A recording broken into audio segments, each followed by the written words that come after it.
The bridegroom's surprise. The groom stands a little straighter now, the cup still in his hand. His lips are parted in a smile that doesn't quite know where to land, somewhere between amazement and bewilderment. He casts a glance at his new bride across the courtyard, where she laughs with her friends, unaware of the praise he's just received. The steward walks away, still murmuring to himself, shaking his head as if the taste still lingers on his tongue, defying logic. The groom looks down at the wine again. You watch as he takes another sip, slower this time, as if trying to commit the flavor to memory. You move closer, close enough to see the shimmer of candlelight reflecting in the deep red liquid.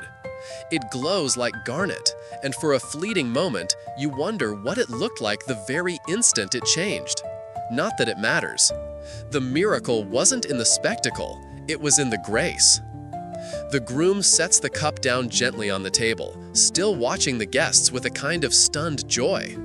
He didn't ask for a miracle, he didn't even know he needed one, and yet, there it is. You take in the full scene now. The bride dancing, her veil catching in the breeze. The mother of the groom dabbing her eyes with the corner of her sleeve. Children sneaking olives from platters, giggling behind cupped hands. And wine, flowing again, full and abundant. No one announces what happened. No one points to the jars, or the man who sits silently by the edge of the feast, watching with peace in his eyes. Because this miracle wasn't about being seen. It was about being spared. Spared from embarrassment. Spared from shame. Spared from a moment that could have quietly fractured something joyful. You feel the truth of it settle deep in your chest. Sometimes the greatest mercy is not in grand rescues, but in quiet preventions. In troubles that never quite arrived because grace moved first. You glance at Jesus again. He isn't looking at the groom. He's feeding a small piece of fig to a child who smiles, sleepy-eyed and soft. His presence isn't loud. It's protective, gentle, fatherly. The groom, unaware of who made the wine, simply lifts his cup again and joins the dance floor, folding his hands around his bride as the music swells. He whispers something in her ear that makes her smile widen. You smile too, because you know their wedding was saved by a miracle they may never understand. And that's the kind of miracle you long for, one that doesn't demand credit, only brings joy. How many times has that happened in your own life? When something held together, when joy wasn't cut short, when shame didn't come, and you never even knew who to thank. You sit on a low bench near the vine-covered wall, watching the glow from the torches flicker on the stone path. A servant passes you a cup, and this time you take it. It tastes rich, warming, like sunlight stored in fruit, like something ancient and kind. And it's more than just wine. It's a reminder that sometimes, when you are unaware, He is still working, still pouring, still protecting what you didn't even know was at risk. The music rises again, feet tapping in rhythm, clapping beginning on the far side of the courtyard. The groom spins his bride with care, his earlier concern already forgotten. There's no tension in his brow now, only light, only joy. You close your eyes for a moment and simply listen. To the laughter, to the tambourines, to the joy that flows without interruption. You remember the jars. You remember the ladle. You remember the servant's quiet obedience, and the space where water became wine without anyone watching. What would you have done standing in the groom's place? Would you have questioned the praise? Tried to explain away the mystery? Or would you, like him, simply smile and let joy take your hand?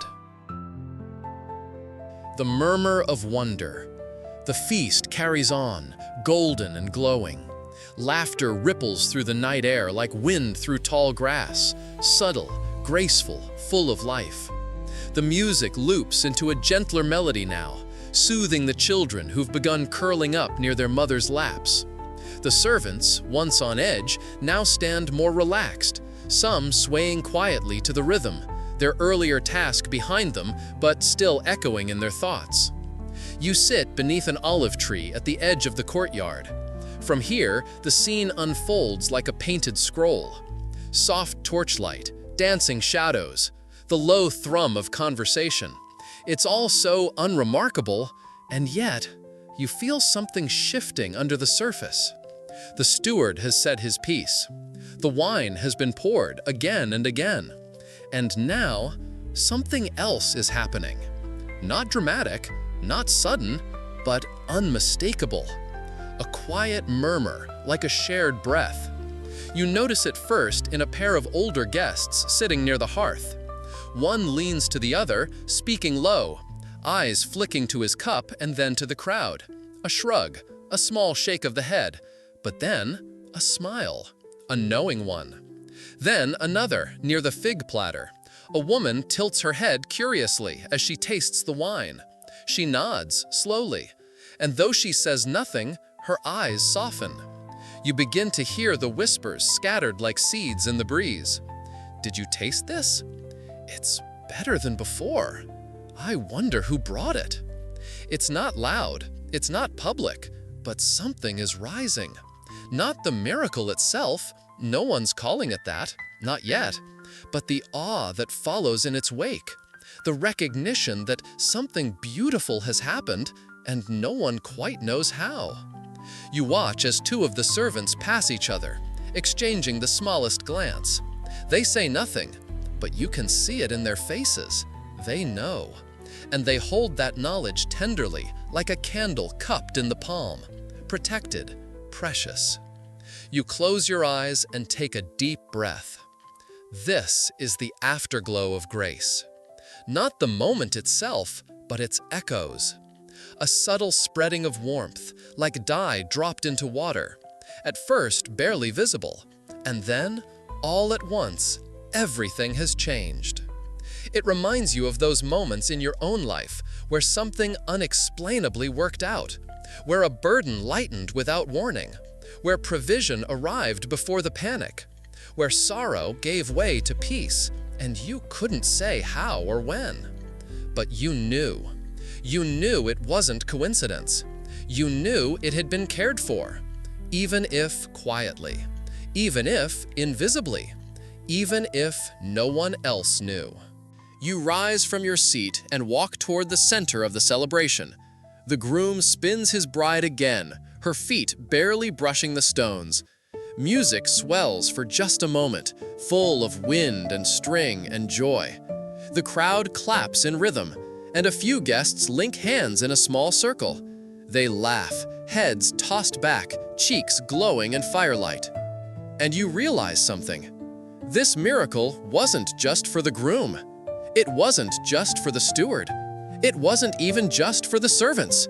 It was for everyone, whether they noticed or not. That's the generosity of Jesus. He didn't wait to be thanked. He didn't limit the wine to those who understood. He let it flow for all, even those who never knew a miracle occurred. You turn slightly and see Mary watching, her face soft, her hands folded in her lap. She sits beneath the same olive tree where you stood earlier. Her eyes move from guest to guest, glowing not with pride, but peace. Because she knew he would respond, and he did. She saw the need, she spoke it gently, and trusted that love would move. You wonder if she too sees the murmur now, this gentle ripple of awe spreading from table to table like evening light. You wonder if she hears what you hear, the soft gasp of wonder not yet named. And you wonder, how often has God moved on your behalf without your noticing? How many times has joy been restored to you without the story ever being told? You walk once more past the jars. Their surfaces are shadowed now, the night growing cooler. They're still, uncelebrated, and yet they held the miracle. And you remember again, it wasn't the jars that mattered. It was what he chose to fill. And why? A mother's knowing smile.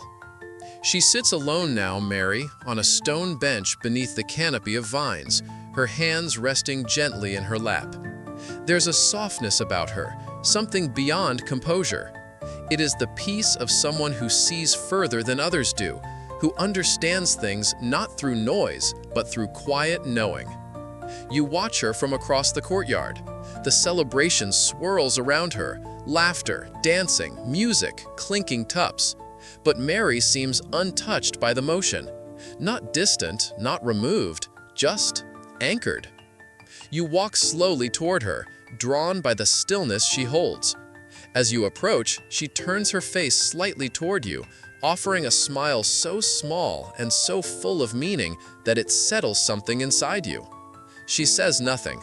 She doesn't have to, because her smile carries 1,000 stories. You sit beside her, and together you look out over the wedding. The groom is glowing, his bride radiant with joy.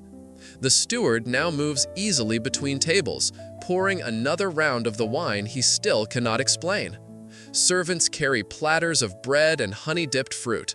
The night feels weightless. Mary watches them all, eyes soft, gaze steady. You can't help yourself. Quietly, you ask her, "You knew he would do it, didn't you?" She doesn't answer at first. She just breathes, slowly. Then she says, "He listens, always, but he does things in his time, not mine." You nod, absorbing the words.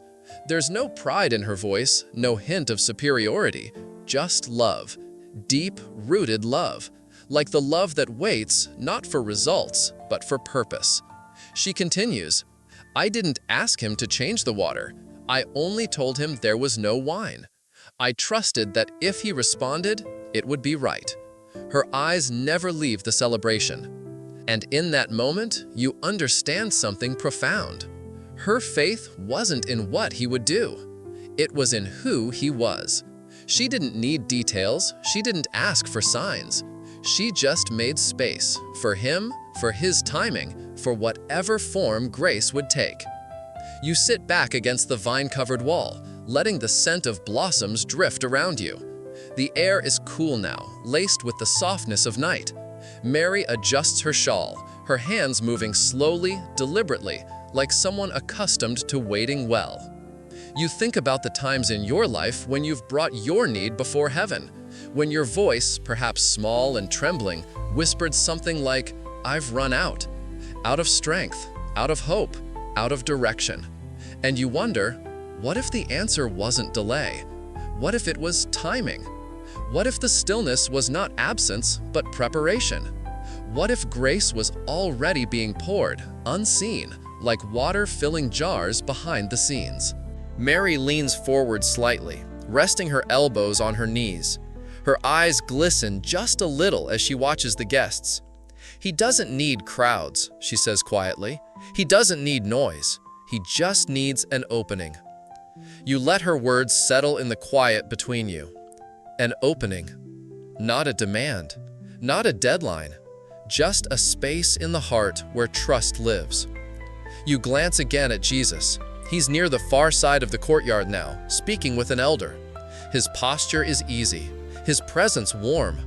You realize he never once pointed to himself tonight, never drew attention, never stepped into the center. And yet, every part of the celebration bears his touch. Mary follows your gaze. "This is how he begins," she murmurs. You look at her. "Begins?" She nods, slowly. "It won't be the last. There will be many signs, some big, some quiet like this, but all of them will carry the same heart." You close your eyes, letting the thought rest in you. The same heart. One that sees need before it's spoken. One that moves without demanding credit. One that preserves joy, quietly, reverently, fully. A moment passes between you and Mary, quiet and full. The kind that doesn't need to be filled with words. And then she smiles again, that small, knowing smile. The kind of smile a mother gives when she sees not just what her child has done, but who he is becoming. And you feel something in your chest loosen, a breath, a weight, a long-held wonder, because you're beginning to see it too. Walking with Jesus afterward. The celebration begins to slow, though joy still lingers like warm light on the stones. Candles burn lower in their clay holders. The music, once lively, now drifts like a lullaby, threading its way around quiet conversations and tired laughter. The guests begin to part, murmuring blessings and farewells. Lanterns are carried through darkened alleyways, and the scent of crushed time clings to the night. Somewhere, a child falls asleep in her father's arms. And you, without needing a word, find yourself walking beside him. Jesus. He steps lightly, the hem of his robe brushing against pebbles and dry grass. His posture is relaxed, hands loosely folded behind his back. He says nothing at first, and neither do you. The silence is comfortable, like old friends walking familiar paths. The moon hangs low, silvering the hills beyond Cana. A soft wind moves through the trees, ruffling olive branches and cooling your skin. You walk this road in peace, not because you understand everything, but because you feel safe here. He glances at you once, and in that look is something immeasurable: gentleness, welcome, knowing. You want to speak, maybe to thank him, or to ask him how he did it. But no words form, and that's all right. The quiet speaks enough. Eventually, he asks, "Did you enjoy the feast?" His voice is low and unhurried, like water over smooth stones. You nod, smiling. "Very much." He nods, eyes forward again, the corners of his mouth lifting just slightly. "Weddings are sacred things," he says, "not just for the couple, but for the village, for everyone who comes. Joy is meant to be shared." You think of the groom, the bride, the way they glowed with laughter. "They didn't even know what happened," you say softly. He smiles again, this time a little more visible. "They didn't need to." The path turns gently, the stone houses behind you now. The land opens out toward quiet fields. In the distance, a shepherd's lantern flickers near a sleeping flock. You take a breath, feeling the night settle into your bones. "Why did you do it?" you ask. "Why start this way?" He doesn't answer right away. Instead, he crouches near a cluster of wildflowers growing between the rocks. He touches a bloom with 2 fingers, careful not to disturb it. "I begin with joy," he says finally, "because it's what people forget they're allowed to keep." His words settle into the stillness between you. You hadn't thought of that, not in those terms. But it's true. You think of all the things that try to steal joy: fear, pride, duty, weariness. And yet tonight, none of those held space. Only celebration, only peace. You walk a little further. He speaks again, softer now. "People will remember the wine, but the real gift was that no one had to be ashamed." You think of the groom's wide smile, the steward's praise, the crowd's ease, all because of a miracle that wasn't announced, a miracle that slipped in through a whisper and stayed long enough to fill every cup. You realize how much of life happens in moments just like that: small, invisible graces, needs met before they became burdens, doors opened before you realized you were at the threshold. He looks at you again, eyes steady. "Do you see now?" You nod slowly. "Yes," you whisper, "because you do." You see that the miracle wasn't just about the transformation of water. It was the protection of joy, the covering of dignity, the quiet presence of love. You think of the servants, the jars, the gentle obedience that preceded the wonder. You think of Mary, her trust, her knowing smile. You think of the night air now, carrying this story like incense, rising, fragrant, real. And most of all, you think of him, Jesus, not only powerful, not only holy, but tender, willing to step into a small village feast to make sure joy wasn't lost. Not for applause, not for recognition, but because that's what love does. The road stretches on, the stars overhead whispering ancient songs. He walks beside you still, not rushing, not guiding, just with you. And that, somehow, is the greatest miracle of all.